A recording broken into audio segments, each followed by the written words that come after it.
दोस्तों कई बार आप लोग हमसे सवाल पूछते हैं कि क्या 307 आईपीसी का जो मुकदमा होता है जिसे बोलते हैं अटेम्प्ट टू मर्डर या लोग इसे हाफ मर्डर भी बोलते हैं, इस मामले में क्या एंटीसिपेटरी बेल हो पाती है? और अगर कोई इंसान जेल जाए तो जेल जाने के बाद कब तक बेल होगी, कितनी जल्दी बेल हो सकती है? अगर कोई इंसान सरेंडर देना चाहता है तो सरेंडर करने में क्या क्या सावधानियां उसको बरतनी चाहिए, खास करके एंटीसिपेटरी बेल होगी या नहीं, और 307 में क्या क्या चीजें जरूर देखनी चाहिए अगर 307 का मामला किसी पर दर्ज हुआ है जिससे कि वो इस केस से निकल पाए। क्योंकि केस में आपकी बेल तो हो जाएगी, आप उसके बाद केस को लड़ेंगे और सजा होने के चांसेस भी उतने ही हो जाते हैं। तो बेहतर है कि पूरा ट्रायल ना लड़ा जाए, उससे पहले केस को खत्म करने की कोशिश की जाए। बहुत कुछ बताऊंगा 307 के बारे में, ज्यादा कुछ जानने के लिए अटेम्प्ट टू मर्डर के बारे में दोस्तों बने रहिए हमारे इस वीडियो के साथ। नमस्कार दोस्तों, फिर एक बार स्वागत करता हूं आप सभी का अपने इस यूट्यूब चैनल पर जिसका नाम है फाइट फॉर ट्रू। मेरा नाम है वीरेंद्र वर्मा। दोस्तों होता क्या है कि 307 का मुकदमा जब किसी पर दर्ज होता है, 307 के मुकदमे में सबसे पहली बात तो 10 साल की सजा तो है ही है, इसमें उम्र कैद भी है और इसमें डेथ तक देने का प्रावधान है, मतलब फांसी तक इसमें हो सकती है। यह डिपेंड करता है केस टू केस।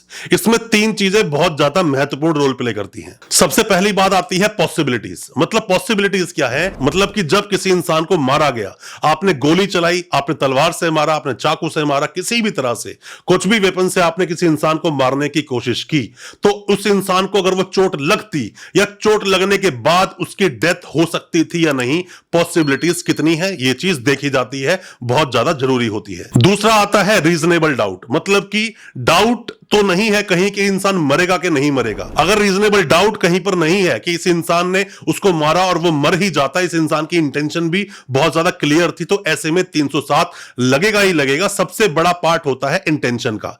इंटेंशन आपकी क्या थी जब आपने किसी सामने वाले को मारा? आपके मारने की नियत थी या नहीं, या वो गलती से बच गया? क्योंकि 307 का जो मामला है ये बहुत सीरियस नेचर का अपराध है। सीरियस नेचर का अपराध है। इसमें क्या होता है कि 302 में सामने वाला मर जाता है, आपके खिलाफ वो गवाही देने नहीं आ सकता, पर 307 में सामने खड़ा होता है जिसको चोट लगी है।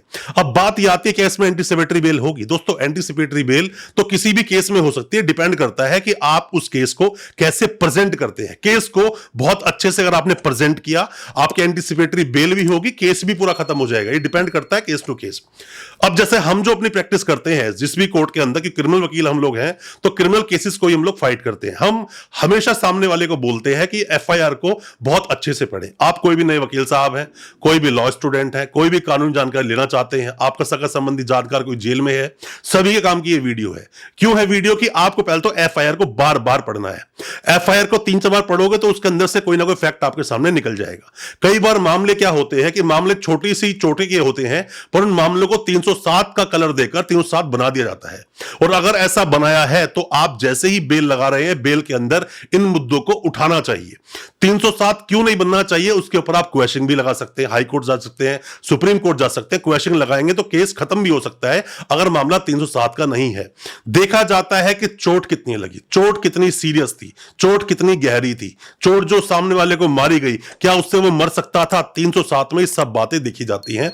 आपकी एंटीसिपेटरी बेल भी हो सकती है, आपकी रेगुलर बेल बात करें जेल जाने के बाद में तो मामला बड़ा पेचीदा बन जाता है। पर यहां पर भी मैं सभी को एडवाइस देना चाहूंगा, जितना ज्यादा हो सके 307 पर आर्ग्यू करो कि 307 नहीं बनता है। बहुत सारे मामले मैंने अब तक फाइट किए हैं, हम बहुत सारे मामलों में फाइट करते हैं। जब हम जाते हैं कोर्ट के अंदर तो देखते हैं कि वो केस 307 का था ही नहीं, और जब 307 पर आर्ग्यू करते हैं लोगों की बेल भी होती है, इवन की लोगों केस खत्म भी होता है। ऐसा नहीं क्वेश नहीं हो सकता, क्वेश भी होता है।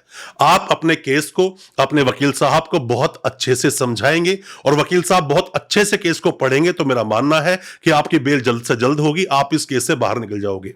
सरेंडर करना चाहते हो 307 में, आपने बेल हर जगह लगाई, बेल डिसमिस हो गई।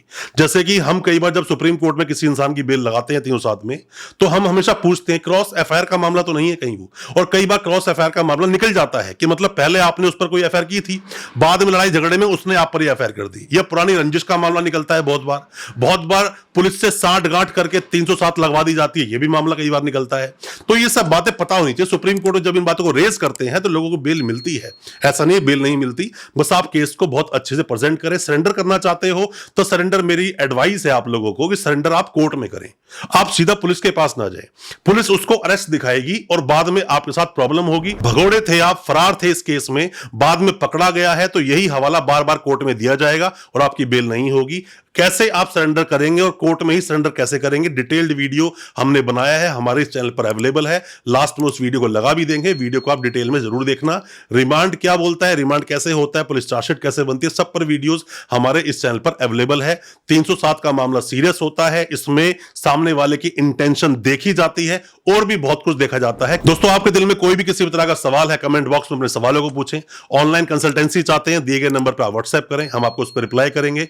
और अच्छा लगा आज का वीडियो तो हमारी वीडियो को ज्यादा से ज्यादा अपने दोस्तों, परिजन, परिवार तक शेयर करें ताकि वो भी अपने आप को कानून जानकार बना सकें। और हमारे चैनल को सब्सक्राइब करना बिल्कुल ना भूलें, साथ में लगा बेल आइकन जरूर दबा दें ताकि इसी तरह की लीगल अवेयरनेस की वीडियोस आप तक पहुंचा सके सबसे पहले। बहुत बहुत शुक्रिया दोस्त, धन्यवाद हमारे इस वीडियो के साथ बने रहने के लिए।